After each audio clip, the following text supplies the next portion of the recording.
சில தினங்களுக்கு முன்னாடி முன்னாள் போலீஸ் மா அதிபர் சி.டி. விக்ரமரத்ன அவர்கள் துப்பாக்கியால தன்னைத்தானே சுட்டு உயிரிழந்திருந்தாரு. இதுக்கப்புறமா இவருடைய மரணம் கொலையா அல்லது தற்கொலையா அப்படின்ற ஒரு விவாதத்தையும் மக்கள் மத்தியில எழுப்பியிருந்தது.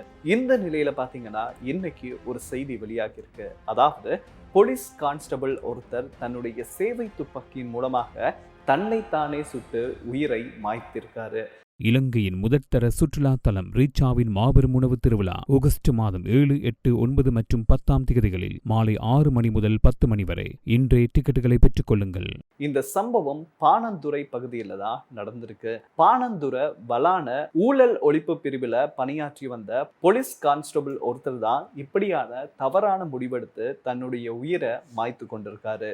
இன்னைக்கு அதிகாலை நேரத்துல போலீஸ் நிலையத்தின் பிரதான வாயிலுக்கு அருகாமையில தான் அவரு தன்னைத்தானே சுட்டு இந்த தவறான முடிவை எடுத்திருக்காரு. இதுக்கப்புறமா அவர் உடனடியாக பாணந்துறை தெற்கு வைத்தியசாலையில அனுமதிக்கப்படுறாரு. ஆனாலும் அவரு உயிரிழந்துட்டாரு.